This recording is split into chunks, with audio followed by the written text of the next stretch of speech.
Hello guys, this is शिक्षा उपाध्याय। आप सभी का हमारे यूट्यूब चैनल BLED कोर्स पर हार्दिक स्वागत है। तो गाइस, आज के सेशन में हम डिस्कस करने वाले हैं साइंस लेसन प्लान।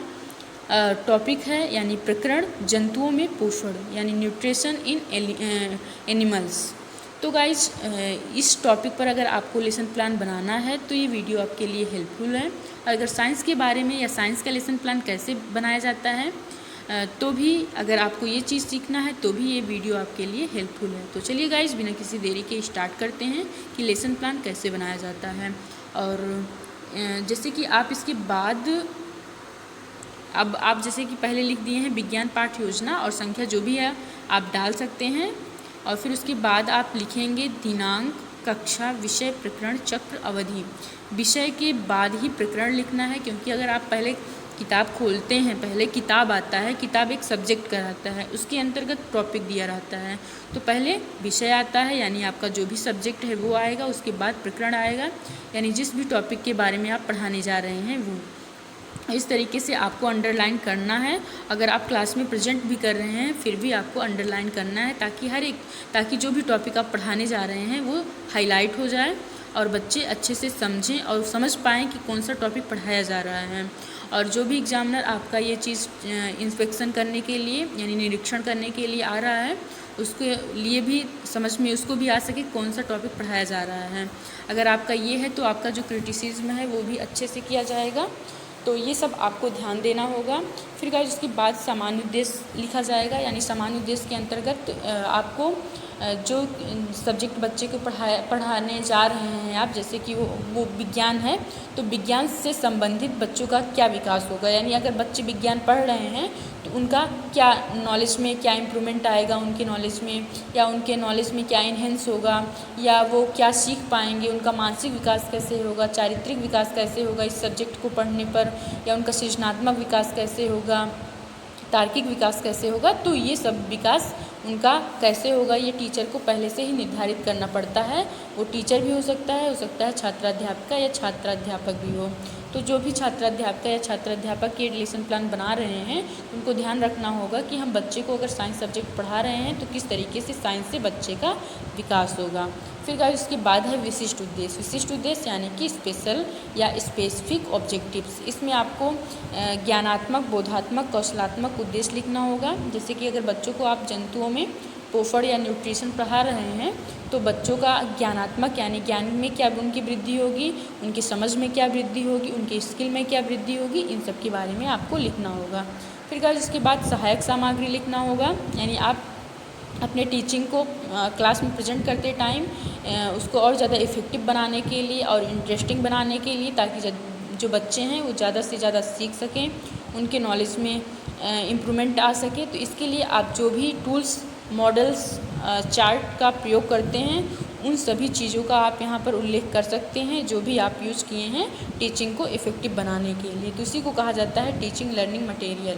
फिर गाइस, उसके बाद है पूर्व ज्ञान। पूर्व ज्ञान यानी कि प्रीवियस नॉलेज। आप जो टॉपिक पढ़ाने जा रहे हैं बच्चे को तो उस टॉपिक के प्रति बच्चों को पहले से ही क्या जानकारी है, तो ये हमें पहले से ही गेस करके इस तरीके से लिख लेना है और उसी हिसाब से बच्चे से पूछना है कि बच्चों को अगर इन चीज़ों के बारे में जानकारी है तो इस तरीके से हम आगे का जो नवीन ज्ञान है, न्यू नॉलेज है, उसको हम बच्चों को समझा सकते हैं।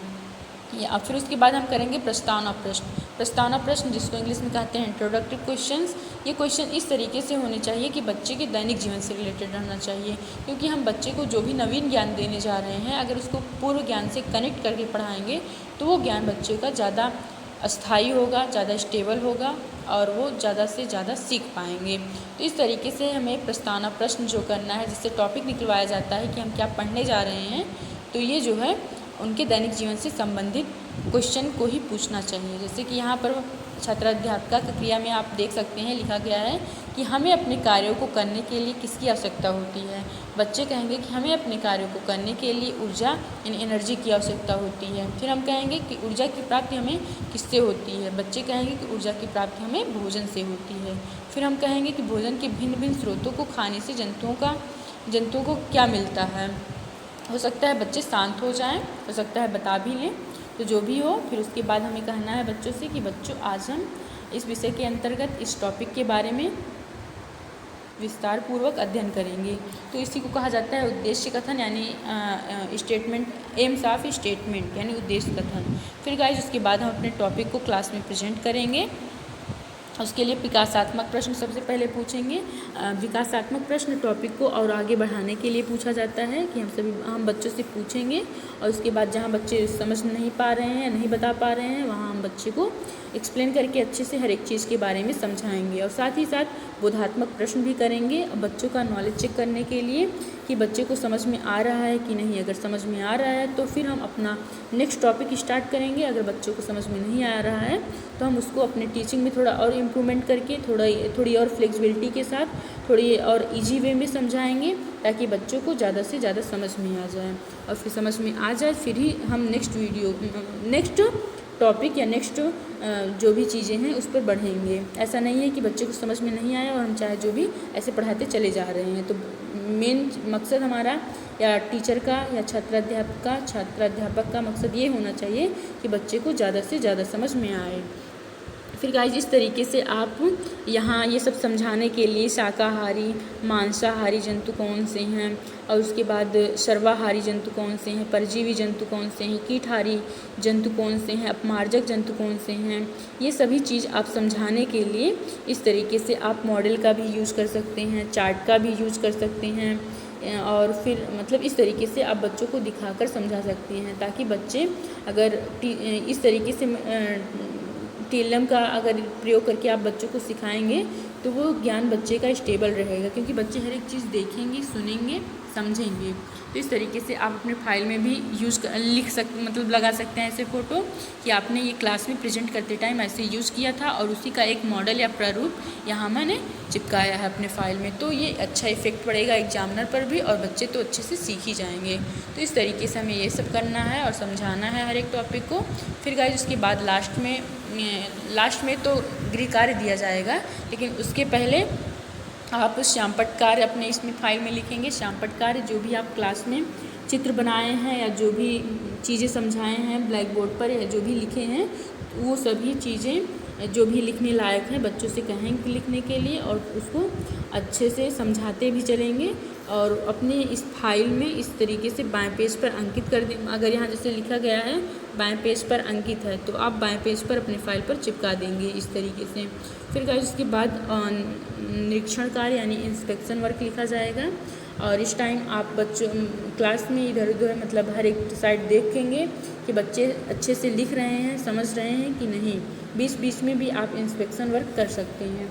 फिर गाइस उसके बाद पुनरावृत्ति प्रश्न है, यानी जो आपने जो भी चीज़ सिखाया है, जो भी बच्चों को बताया है, उस चीज़ को और ज़्यादा क्लियर करने के लिए, टॉपिक को और ज़्यादा इन्हेंस करने के लिए बच्चे के, ताकि हर एक बच्चों का टॉपिक जो है जो भी पढ़ाए हैं आप वो चीज़ों के बारे में क्लियर हो सके, उनकी जो जानकारी है वो हो सके, अच्छे से वो सीख सके। इसके लिए आप पुनरावृत्ति प्रश्न करते हैं, और सभी बच्चों को क्रम से करके आप बोर्ड पर, ब्लैक बोर्ड पर या जो भी बोर्ड है वहाँ बुलाते हैं, और सभी बच्चे को जैसे रिक्त स्थान भी आप दे सकते हैं, सही गलत क्वेश्चन भी कर सकते हैं।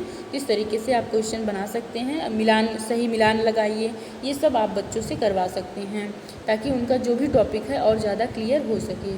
फिर गाइस लास्ट में हम बच्चों को होमवर्क देते हैं। होमवर्क जो दिया जाना चाहिए वो कैसे दिया जाना चाहिए, वो टॉपिक से ही रिलेटेड होना चाहिए, और जो मैंने जैसे कि जो आप सब ने उस दिन समझाया है उसी से रिलेटेड बच्चों को होमवर्क देना है। और होमवर्क बहुत ज़्यादा बोझिल टाइप का या बहुत ज़्यादा विस्तृत रूप में नहीं देना चाहिए, जितना हो सके ऑब्जेक्टिव रूप में ही होमवर्क देना चाहिए, या बहुत छोटा सा ही कोई टॉपिक दे दें, ताकि बच्चे इंटरेस्टिंग तरीके से इंटरेस्ट ले करके होमवर्क भी करके लाएं और उनका जो लर्निंग है वो भी होता रहे। तो गाइज मुझे आशा है आप लोगों को आज का सेशन बेहद पसंद आया होगा, और लेसन प्लान से काफ़ी हिंट भी या हेल्प भी आप लोगों को मिला होगा। तो अगर ऐसा हो तो लाइक कर दीजिएगा, चैनल को सब्सक्राइब कर दीजिएगा, ताकि हर एक वीडियो का नोटिफिकेशन आप तक पहुंच सके, और आप अपने अच्छे से बीएलएड का प्रिपरेशन या कोई भी जिसमें भी, जैसे कि बीएड में भी हम लेसन प्लान बनाते हैं, डीएलएड में भी बनाते हैं, तो जिसमें भी बनाए अच्छे से बना सकें, और अपने फ्रेंड सर्किल में भी शेयर कर दीजिए, ताकि ज़्यादा से ज़्यादा लोग जुड़कर अच्छे से सीख सकें, सिखा सकें। तो चलिए गाइस मिलते हैं नेक्स्ट वीडियो के साथ। Thank you guys, thanks for watching.